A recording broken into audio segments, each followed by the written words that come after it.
Chapter 2. Crossing the Creek. Pet and Patty began to trot briskly, as if they were glad too. Laura held tight to the wagon bow and stood up in the jolting wagon. Beyond Pa's shoulder and far across the waves of green grass she could see the trees, and they were not like any trees she had seen before. They were no taller than bushes. "Whoa," said Pa suddenly. "Now which way?" he muttered to himself. The road divided here, and you could not tell which was the more traveled way. Both of them were faint wheel tracks in the grass. One went toward the west, the other sloped downward a little toward the south. Both soon vanished in the tall blowing grass. "Better go downhill, I guess," Pa decided. "The creek's down in the bottoms. Must be this is the way to the ford." He turned to Pet and Patty. Toward the south. The road went down and up again over gently curving land. The trees were nearer now, but they were no taller. Then Laura gasped and clutched the wagon bow, for almost under Pets and Patty's noses there was no more blowing grass. There was no land at all. She looked beyond the edge of the land and across the tops of trees. The road turned there. For a little way it went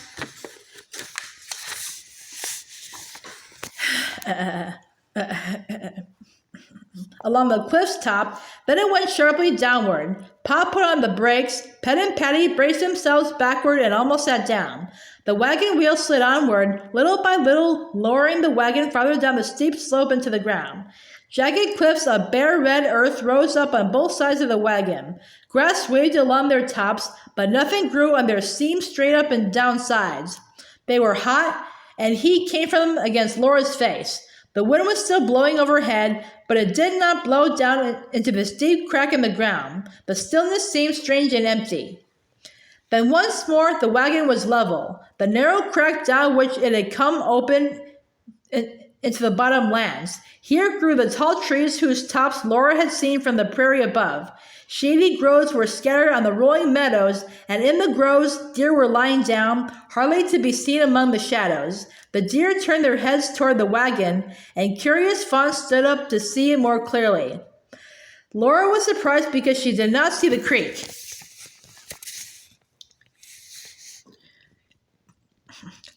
But the bottomlands were wide. Down here, below the prairie, there were gentle hills and open sunny places.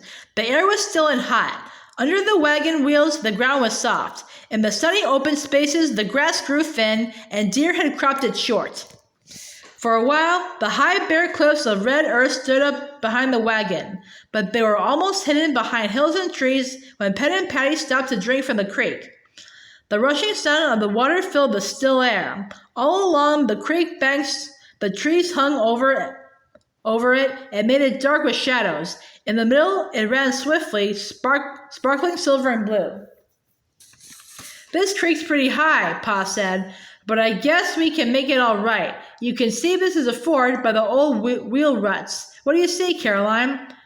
"Whatever you see, Charles," Ma answered. Pet and Patty lifted their wet noses. They pricked their ears forward, looking at the creek. Then they pricked them backward to hear what Pa would say. They sighed and laid their soft noses together to whisper to each other. A little way upstream, Jack was lapping the water with his red tongue. "I'll tie down the wagon cover," Pa said. He climbed down from the seat, unrolled the canvas sides, and tied them firmly to the wagon box. Then he pulled the rope at the back so that the canvas puckered together in the middle, leaving only a tiny round hole too small to see through. Mary huddled down on the bed. She did not like fords. She was afraid of the rushing water. But Laura was excited. She liked the splashing. Pa climbed to the seat, saying, They may have to swim out there in the middle, but we'll make it all right, Caroline." Laura thought of Jack and said, "I wish Jack could ride in the wagon, Pa." Pa did not answer. He gathered the reins tightly in his hands. Ma said, "Jack can swim, Laura. He will be all right." The wagon went forward and softly in mud. Water began to splash against the wheels. The splashing grew louder. The wagon shook as the noisy water struck at it. Then all at once, the wagon lifted and bounced and swayed. It was a lovely feeling. The noise stopped, and Ma said sharply, "Lie down, girls." Quick as a flash, Mary and Laura dropped flat on the bed. When Ma spoke like that, they did as they were told. Ma's arm pulled a smothering blanket over them, heads and all. "Be still, just as you are. Don't move," she said. Mary did not move. She was trembling and still, but Laura could not help wriggling a little bit. She did so want to see what was happening. She could feel the wagon swaying and turning. The splashing was noisy again, and again it died away. Then Pa's voice frightened Laura. It said, "Take them, Caroline." The wagon lurched. There was a sudden heavy splash beside it.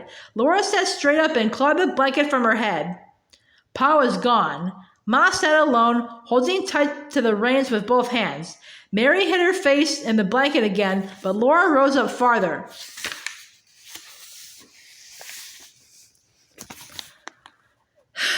She couldn't see the creek bank. She couldn't see anything in front of the wagon but water rushing at it. And in the water, 3 heads, Pet's head and Patty's head and Pa's small wet head. Pa's fist in the water was holding tight to Pet's bridle.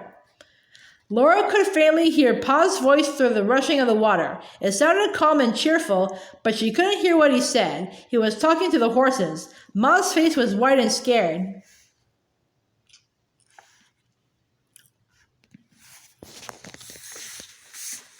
"Lie down, Laura," Ma said. Laura lay down. She felt cold and sick. Her eyes were shut tight, but she could still see the terrible water and Pa's brown beard drowning in it. For a long, long time, the wagon swayed and swung, and Mary cried without making a sound, and Laura's stomach felt sicker and sicker.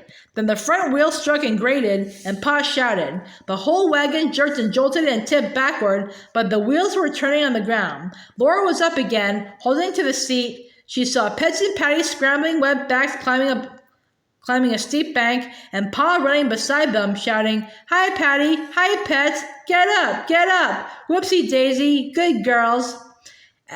At the top of the bank, they stood still, panting and dripping, and the wagon stood still, safely out of the creek. Pa stood panting and dripping too, and Ma said, "Oh, Charles!" There, Caroline," said Pa. "We're all safe thanks to a good tight wagon box well fastened to the running gear. I never saw a creek rise so fast in my life. Pet and Patty are good swimmers, but I guess they wouldn't have made it if I hadn't helped them. If Pa had not known what to do, or if Ma had been too frightened to drive, or if Laura and Mary had been naughty and bothered her, then they would have all have been lost. The river would have rolled them over and over and carried them away and drowned them, and nobody would ever have known what became of them. For weeks, perhaps, no other person would come along that road. "Well," said Pa, "all's well that ends well." And Ma said, "Charles, you're wet to the skin." Before Pa could answer, Laura cried, "Oh, where's Jack?" They had forgotten Jack. They had left him on the other side of that dreadful water, and now they could not see him anywhere. He must have tried to swim after them, but they could not see him struggling in the water now. Laura swallowed hard to keep from crying. She knew it was shameful to cry, but there was crying inside her. All the long way from Wisconsin, poor Jack had followed them so patiently and faithfully, and now they had left him to drown. He was so tired, and they might have taken him into the wagon. He had stood on the bank and seen the wagon going away from him, as if they didn't care for him at all, and he would never know how much they wanted him. Pa said he wouldn't have done such a thing to Jack, not for $1 million. If he'd known how that creek would rise when they were in midstream, he would never have let Jack try to swim it. "But that can't be helped now," he said. He went far up and down the creek bank, looking for Jack, calling him and whistling for him. It was no use. Jack was gone. At last, there was nothing to do but to go on. Pet and Patty were rested. Pa's clothes had dried on him while he searched for Jack. He took the reins again and drove uphill out of the river bottoms.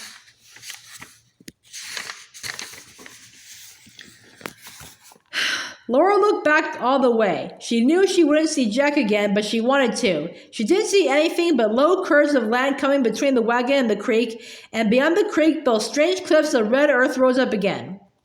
Then other bluffs just like them stood up in front of the wagon. Faint wheel tracks went into a crack between those earthen walls.